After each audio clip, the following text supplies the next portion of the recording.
Priorities जीवन में ना जो प्रायोरिटीज़ हैं वो बहुत ज़्यादा इम्पोर्टेंस रखती हैं। हमें कब, कहाँ और किसको प्रायोरिटीज़ देनी है या हमारी अपनी प्रायोरिटीज़ क्या हैं वो बहुत क्लियर होनी चाहिए, वो बहुत साफ साफ होनी चाहिए। वो किसी के साथ मिक्स ना हो, बिल्कुल किसी और बात के साथ में, क्योंकि अगर मिक्स हो गई तो फिर वो प्रायोरिटीज़ ही कहाँ रह जाती हैं।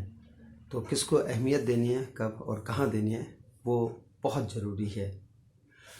हेलो, हाय, नमस्ते और पहला उत्तराखंड। जब हम प्रायोरिटीज़ की बात करते हैं तो जीवन में किसको, कब, कहाँ और या उस पल किसको प्रायोरिटीज़ देनी है या प्रायोरिटी में क्या आता है वो बहुत ज़रूरी है। कभी हो सकता है किसी पल किसी चीज़ को ऐसी अहमियत की आवश्यकता होती है कि उससे बहुत कुछ बदल जाता है, और कभी ऐसा होता है कि हम भावनाओं में बहकर जो प्रायोरिटी है उसे नज़रअंदाज करके हम सोचते हैं हाँ कोई बात नहीं, ये तो हो जाएगा या ये तो कर लेंगे थोड़ी देर में, पहले इसको कर लेते हैं फिर उसे करेंगे। तो जब ऐसा करते हैं तो हम कहीं ना कहीं प्रायोरिटी के साथ में कंप्रोमाइज़ करते हैं, या जो जो अहमियत देनी चाहिए उस वक्त जिस चीज़ को, उसके साथ में हम कहीं ना कहीं हम उसको दरकिनार करके और किसी को प्रायोरिटी दे देते हैं। नुकसान ये होता है कि जो पल उस वक्त उसको देना चाहिए था, जो समय उसको देना चाहिए था, या जो अहमियत उसे देनी चाहिए थी वो हम नहीं दे पाए और वो खिसक जाता है। खिसक जाता है मतलब हमारे हाथ से निकल जाता है, जबकि वो चीज़ जिसको हमने उस वक्त प्रायोरिटी दी है, उस पल प्रायोरिटी दी है, उस वक्त अहमियत दी है, अगर हम उसे थोड़ी देर बाद भी करते या दूसरे किसी पल भी करते तो वो हो जाता और उसकी अहमियत उतनी ही रहती। तो हमारा जो माइंडसेट है या हमारे जो विचार हैं वो बिल्कुल क्लियर होने चाहिए कि प्रायोरिटीज़ कब, कहाँ, कैसे और उस पल किसको देनी है। जीवन में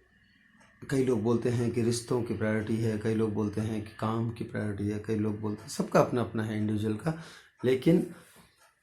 उस पल यानी कि कई बार ऐसा होता है कि पर्टिकुलर पल में, पर्टिकुलर मोमेंट ऑफ टाइम, उस वक्त हमें किसको प्रायोरिटी देनी है, किस काम को प्रायोरिटी देनी है, किस चीज़ को प्रायोरिटी देनी है या किस फंक्शन को प्रायोरिटी देनी है, वो बहुत ज़रूरी है। कई बार बहुत कुछ एक साथ आने को होता है, और ये तभी होता है जब बहुत कुछ एक साथ आ रहा हो, चारों तरफ से आ रहा हो, या हम ऐसी जगह पर फंस गए हों जहाँ हम चारों तरफ देखें तो हमको सब कुछ एक जैसा नज़र आता है।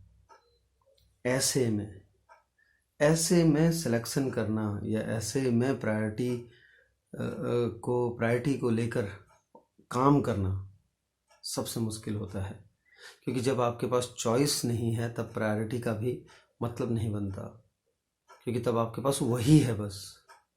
लेकिन जब आपके पास बहुत कुछ होता है और या आप बीच में होते हैं, आपके चारों तरफ आपको सब कुछ दिख रहा होता है, सब कुछ होता है, तब आता है आपका सिलेक्शन करना, प्रायोरिटी के साथ में सिलेक्शन करना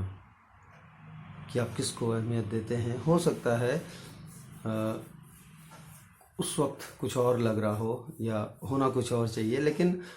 आपको उस वक्त सही एक राइट डिसीजन, एक प्रॉपर सिलेक्शन, आपकी एक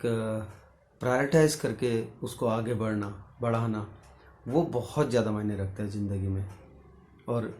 यही प्रायोरिटी होती है जो ज़िंदगी बदल कर रख देती है। वो चाहे प्रायोरिटी देने वाले की बात हो या जिसको प्रायोरिटी दे रहे हैं, जिसको हम, उसकी बात हो, बिल्कुल जीवन बदल के रख देते हैं। और यूँ कहिए कि ऐसा लगता है जैसे बिल्कुल एक नया सब कुछ शुरू हो गया हो, एक न्यू इनिंग शुरू हो गई हो, एक नई चीज़ शुरू हो गई हो। इतनी ज़्यादा शक्ति होती है प्रायोरिटी में, इतनी ज़्यादा स्ट्रेंथ होती है प्रायोरिटी में, इतना स्ट्रॉन्गर होता है वो ज़ील जो प्रायोरिटाइज करता है चीज़ों को। तो चलिए, लाइफ में जो प्रायोरिटीज़ हैं उनको प्रायर रूप में लीजिए, और किस चीज़ को प्रायोरिटी कब, कहाँ और कैसे देनी है, इस चीज़ को अगर आप समझ गए, इस चीज़ को हम समझ गए तो यकीन मानिए ज़िंदगी बहुत सरल सी हो जाती है,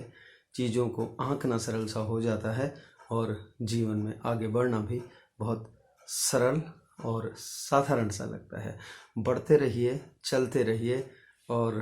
प्रायोरिटी बेस पर खूब तरक्की कीजिए।